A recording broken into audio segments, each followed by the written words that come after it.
BA पाठ तृतीय के विद्यार्थियों, मैं डॉक्टर गैब्रियल खान से आचार्य राजनीति विज्ञान राजकीय महाविद्यालय अजमेर। हमारा जो विषय था वो था प्लेटो का आदर्श राज्य। प्लेटो के आदर्श राज्य में हम जो कर रहे थे वो थे इसके विकास चरण। प्लेटो के आदर्श राज्य आइडियल स्टेट के विकास चरण, जिसको 3 भागों में विभाजित किया गया था: प्रथम चरण, द्वितीय चरण और तृतीय चरण।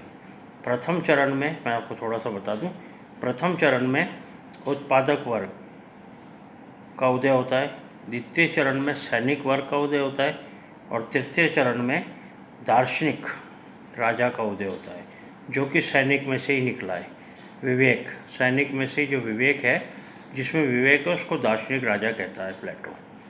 आज हम करेंगे प्लेटो के आदर्श राज्य की अवधारणा का आलोचनात्मक मूल्यांकन। प्लेटो की आदर्श राज्य की जो रचना है उसका आलोचनात्मक मूल्यांकन। Critical evaluation of the concept of ideal state. Critical evaluation of the concept of ideal state. सबसे पहले इसका परिचय। प्लेटो के आदर्श राज्य की अवधारणा की आलोचना। प्लेटो की जो आदर्श राज्य की अवधारणा उसकी आलोचना डनिंग, पॉपर और रसेल आदि विद्वानों ने की है। डनिंग, पॉपर, रसेल आदि विद्वानों ने की है। डनिंग के अनुसार, डनिंग क्या कह रहे हैं? डनिंग के अनुसार किस प्रकार से आलोचना की डनिंग ने? डनिंग के अनुसार इन्वर्टेड कॉमास में आदर्श राज्य की अवधारणा अव्यवहारिक है। आदर्श राज्य की अवधारणा अव्यवहारिक है, इन्वर्टेड कॉमास बंद कर देना। डनिंग ये कह रहे हैं कि आदर्श राज्य की जो रचना जो प्लेटो के द्वारा दी गई है वो अव्यवहारिक है, इसमें व्यवहारिक पक्ष नहीं है, अव्यवहारिक है। दूसरा आते हैं पॉपर। पॉपर के अनुसार इन्वर्टेड कॉमास में लेना, प्लेटो ने आदर्श राज्य का निर्माण, प्लेटो ने आदर्श राज्य का निर्माण इस प्रकार किया है कि उसकी वेदी पर उसने व्यक्ति को राज्य के परिप्रेक्ष्य में एक साधन मान लिया है। इन्वर्टेड कॉमास बंद कर देना। क्या कह रहे हैं पॉपर? प्लेटो ने अपने आदर्श राज्य की जो रचना की है या जो उसका निर्माण किया है वो इस प्रकार किया है कि उसकी वेदी पर उसने व्यक्ति को, व्यक्ति जो है उसको, उसकी वेदी पर उसने व्यक्ति को राज्य के परिप्रेक्ष्य में एक साधन मान लिया है। व्यक्ति को एक साधन मात्र माना है, पॉपर कहते हैं। तीसरी जो आलोचना आती है वो आती है रसेल की। रसेल के अनुसार, रसेल ने प्लेटो के आदर्श राज्य को रोमांसवाद की संज्ञा दी है। रोमांसवाद की संज्ञा दी है। ये थे 3 विद्वान जिनकी आलोचनाएं हमने देखी।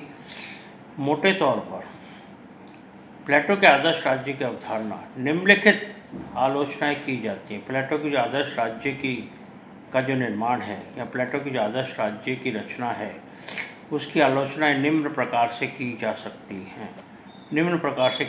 पहली, आदर्श राज्य एक सपनों का संसार है।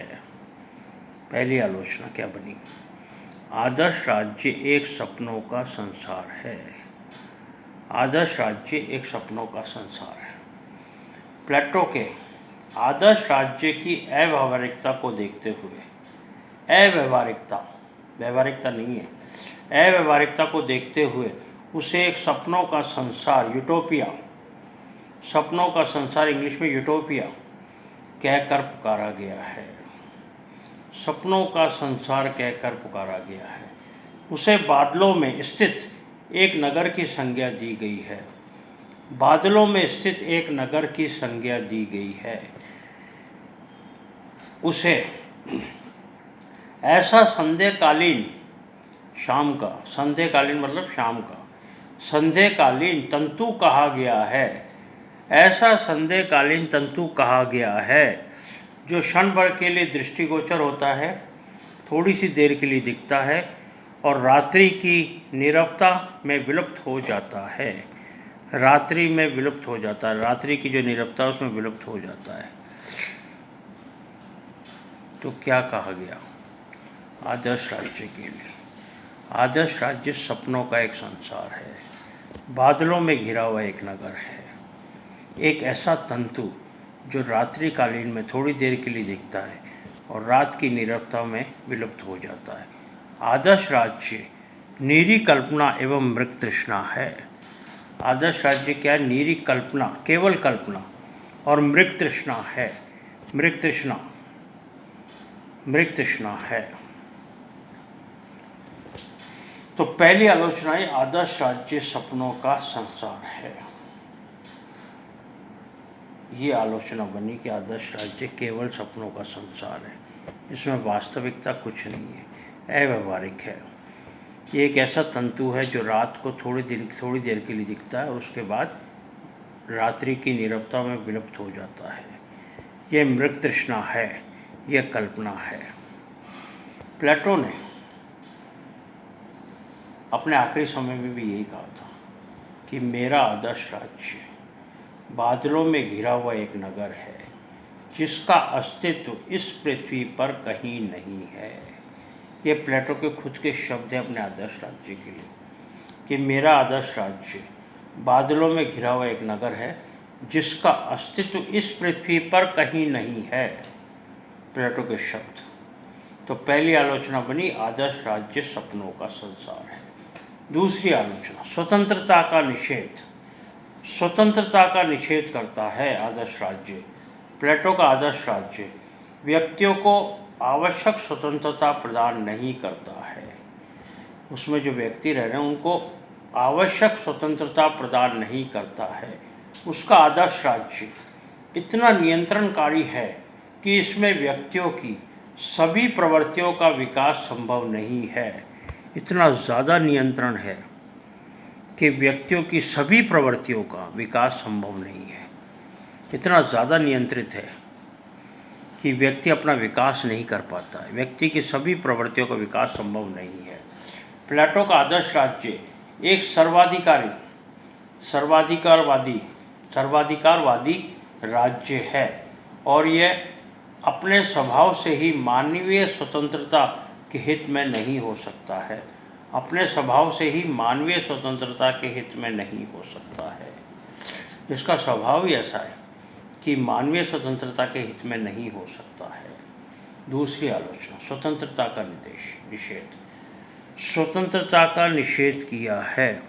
व्यक्तियों को पूरी आवश्यक स्वतंत्रता प्रदान नहीं की है आदर्श राज्य के अंतर्गत प्लेटो ने।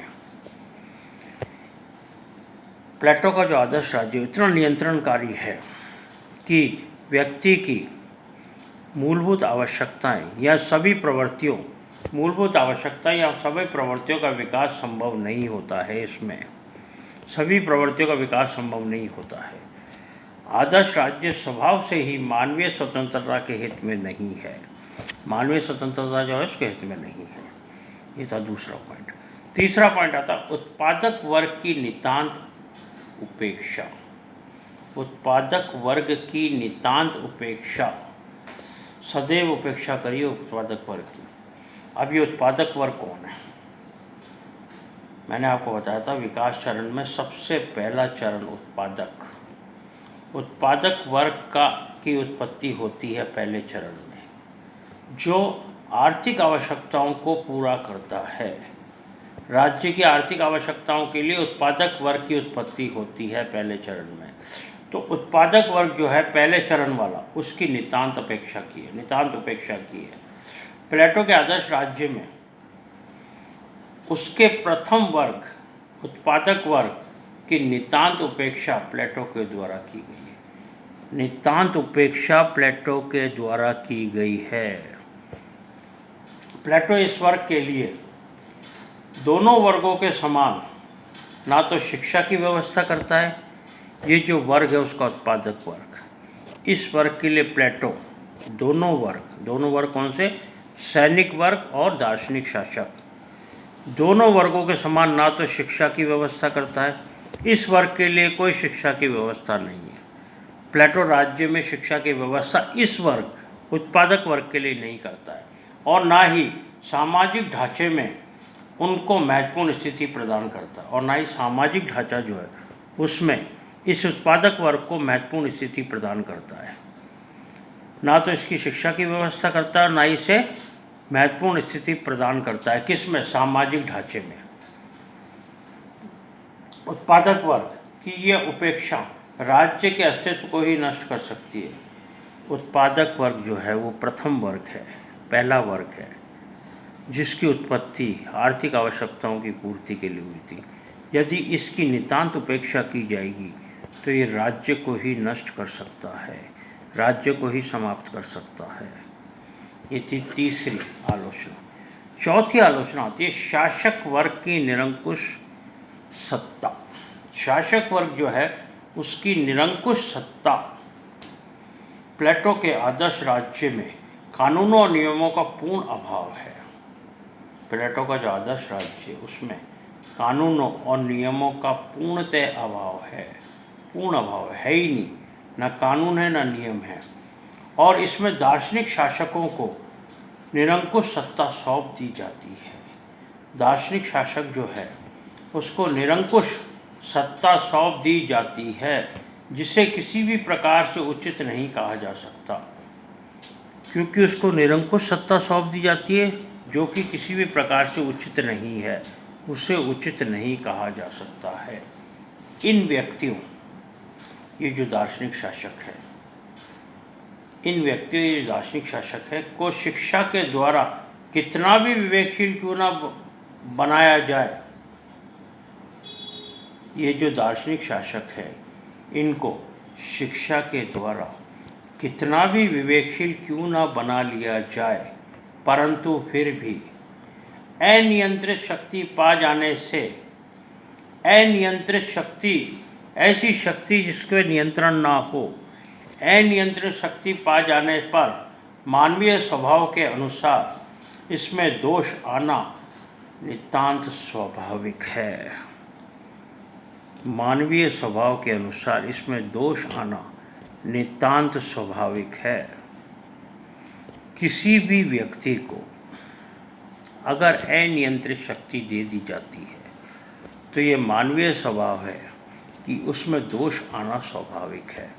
दोष आएगा ही आएगा, क्योंकि उसको अनियंत्रित शक्तियाँ दे दी गई हैं, ऐसी शक्तियाँ जिन पर नियंत्रण नहीं है। तो ये आलोचना बनती है कि दार्शनिक शासक जो है उसको अनियंत्रित शक्तियाँ दे दी गई हैं, उस पर किसी प्रकार की कोई रोक टोक नहीं है, उस पर किसी प्रकार का कोई प्रतिबंध नहीं है, उसे अनियंत्रित शक्तियाँ दे दी गई हैं। और ये अनियंत्रित शक्तियाँ जो हैं ये क्या कर सकती हैं? ये अनियंत्रित शक्तियाँ, क्योंकि मानव स्वभाव है तो इसमें दोष आ जाना नितांत स्वाभाविक है, दोष आ जाना नितांत स्वाभाविक है। इसी आधार पर बार्कर ने प्लेटो के आदर्श राज्य को, इसी आधार पर बार्कर, एक विद्वान हुए प्रोफेसर बार्कर ने प्लेटो के आदर्श राज्य को, प्लेटो का जो आदर्श राज्य उसको प्रबुद्ध निरंकुशतावाद, प्रबुद्ध निरंकुशतावाद, एनलाइटेंड टिरैनी, एनलाइटेंड टिरैनी, एनलाइटेंड टिरैनी की संज्ञा दी है। प्रबुद्ध निरंकुशतावाद, एनलाइटेंड, एनलाइटेंड का मतलब जिसमें हर प्रकार की काबिलियत हो, हर प्रकार से सक्षम हो, उसकी संज्ञा दी है बार्कर ने।